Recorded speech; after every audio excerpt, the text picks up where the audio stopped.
Pero aquí Jesús también nos da, en Mateo capítulo 18, una segunda razón por la cual no debemos menospreciar a los pequeños en Cristo. Y esa razón es que Cristo se encarnó y murió por los nuevos creyentes para salvarlos. Nos dice en el versículo 10, en el versículo 11 de Mateo 18, porque el Hijo del Hombre ha venido para salvar lo que se había perdido. El Hijo del Hombre es un título de Jesucristo designado por Daniel para el Mesías. Es uno de los títulos favoritos de Jesús. En los 4 evangelios, Jesús utiliza ese título, el Hijo del Hombre, para sí mismo más de 80 veces. Ahora, ¿qué clase de sacrificios hizo Jesús para estos pequeños que creen en Él, para estos nuevos creyentes? Cuando vemos el grado de su sacrificio, nos percatamos de la clase de sacrificios que nosotros debemos hacer a favor de los nuevos creyentes. Vemos su sacrificio en la encarnación. Jesús dice, porque el Hijo del Hombre ha venido. Jesús vivía en el cielo como el Hijo de Dios, pero Él se hizo hombre y se encarnó. Él vino a esta tierra. El Hijo del Hombre ha venido implica que Él dejó el cielo y vino hasta esta tierra haciéndose hombre, haciendo semejante a los hombres y siendo obediente a su Padre Celestial. Su encarnación, en que se despojó a sí mismo, tomando forma de siervo, hecho semejante a los hombres, está descrito aquí. Él mostró humildad, se hizo hombre. Y Jesús estimó a los pequeños como superiores a Él mismo, dejando su gloria en el cielo para salvar a estos pequeños que creerían en Él. Haciendo sacrificios personales para salvar a estos pequeños de sus pecados. Él se hizo hombre, se humilló. Pero también vemos su sacrificio en la crucifixión. No solamente el Señor Jesucristo dejó su gloria en los cielos y vino a esta tierra y tomó forma humana, donde comenzó a sufrir dolor, hambre, frío, calor y todas esas limitaciones o necesidades que tiene el ser humano naturalmente, sino que también Él hizo un sacrificio en la cruz, en la crucifixión. Él dice, porque el Hijo del Hombre ha venido para salvar. Y en esas palabras nos sintetiza la obra de Cristo en la cruz. Morir en la cruz era la única manera para salvar al pecador. No había otra.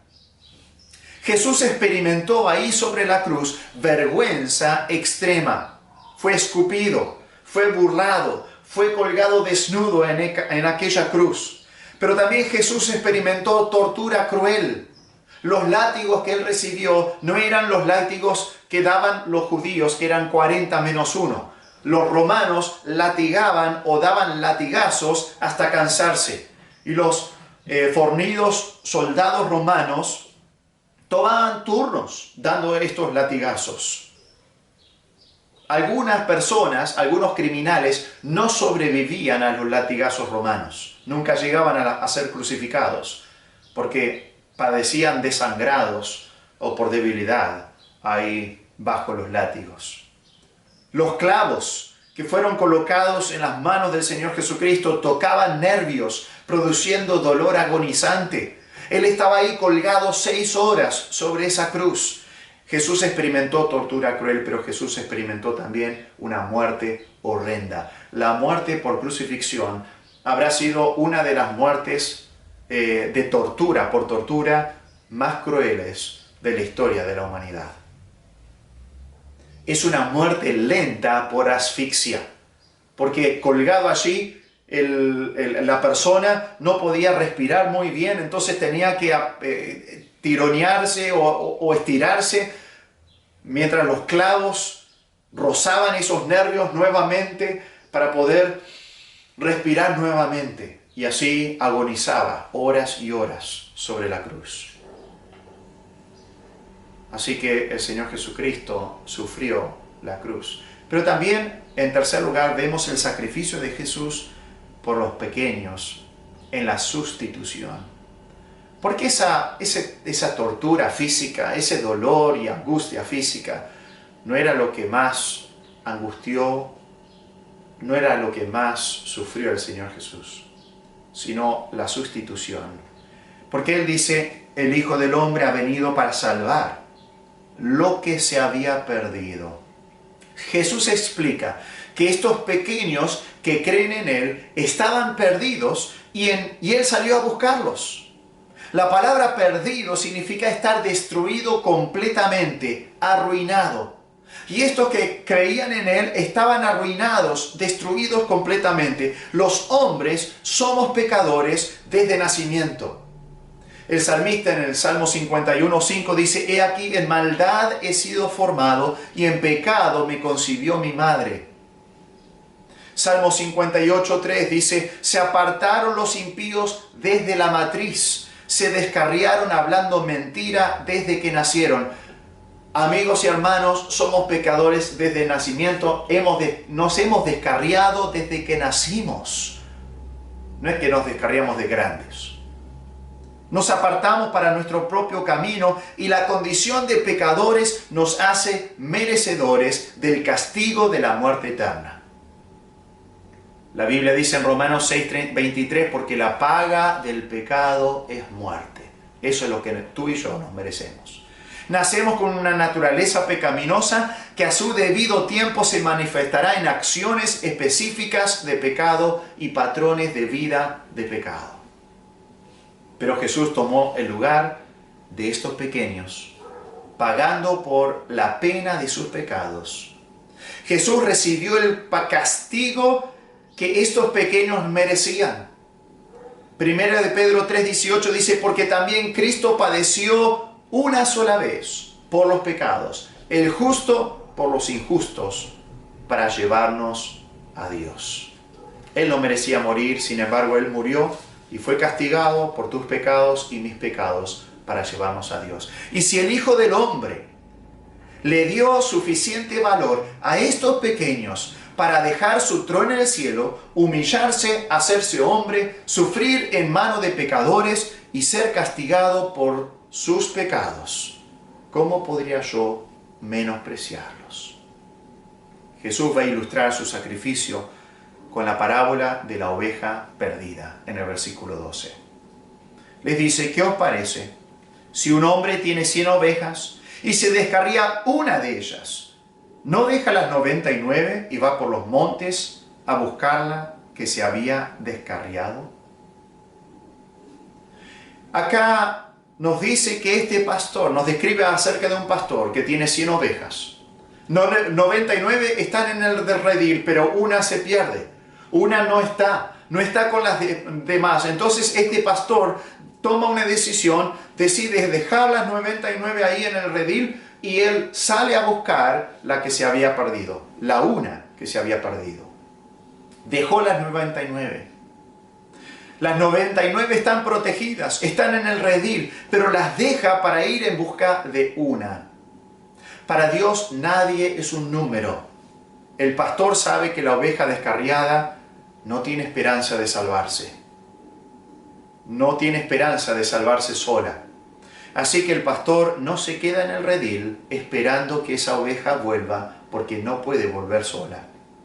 Debe estar atrapada en algún zarzal, debe estar en algún despeñadero, en algún lugar de peligro, y el pastor tiene que ir a buscarla. Y tú y yo no podemos salvarnos solos, no podemos hacer nada para merecernos el favor de Dios y quitar de nuestros propios pecados. El pastor entonces deja la comodidad y la protección del redil para buscar a una oveja obstinada. Esa oveja que se había perdido, dice, que se había descarriado. Y esa palabra descarriar significa vagar por su propio camino. Aquí hay una idea de culpabilidad personal, de una oveja que obstinadamente se aparta del lado del pastor para irse en una dirección opuesta. La Biblia dice, todos nosotros nos descarriamos como ovejas, cada cual se apartó por su camino. Y este pastor va por los montes. En los montes hay toda clase de peligros y animales peligrosos, pero el pastor pone en riesgo su propia vida para salvar la vida de la oveja perdida. Y luego va a buscarla, va a buscar esa que se había descarriado. Toma tiempo, energía, llama constantemente a la oveja por su nombre, pero todo esto lo hace porque ama a su oveja. Si no sos salvo, Dios te ama. Dios te ama a vos y mandó a su Hijo unigénito para buscarte. La Biblia dice, porque de tal manera amó Dios al mundo, que ha dado a su Hijo unigénito, para que todo aquel que en Él cree no se pierda, mas tenga vida eterna. Para no estar más perdido, debes poner tu fe, toda tu fe, y toda tu confianza en el Señor Jesucristo para la salvación de tu alma. Dejar de confiar en tus propias obras, en tu propia moralidad, en tu esfuerzo por ser una buena persona. Dejar de confiar en tu iglesia o en tu religión y solamente confiar en Jesús, en lo que Él hizo en la cruz por ti. Y cuando te arrepientes de tus pecados y de tu camino equivocado y pones tu fe y tu confianza en Jesús, Él te va a dar la vida eterna. Responde al llamado de Jesús en esta noche. Lo escuchas llamándote, yendo por los montes y por los valles, buscándote como una oveja perdida y descarriada. Si sos creyente ya, ¿cómo tratas a los nuevos creyentes? ¿Cómo tratas a los nuevos en Cristo? ¿Les das menos valor o importancia en tu mente y en tu corazón? Si Jesús se sacrificó tanto por salvarlos, ¿no deberíamos nosotros sacrificarnos también para que ellos puedan ser integrados a la congregación, protegidos del peligro y edificados en la fe? Que el Señor nos utilice para hacer eso mismo, para con aquellos pequeños que creen en Cristo. Vamos a orar. Padre Celestial, gracias te damos por la obra tuya, enviando a Jesucristo para morir por cada uno de nosotros en la cruz del Calvario. No solamente por aquellos que hemos tenido años en Cristo, sino también para aquellos niños en la fe, para aquellos bebés espirituales. Ayúdanos a también nosotros poner todo esfuerzo por sacrificarnos y por darles el valor a aquellos pequeños en Cristo para que puedan ser integrados, protegidos y edificados en la común fe. Estas cosas te lo pedimos en el nombre de Cristo Jesús. Amén. Que el Señor los bendiga.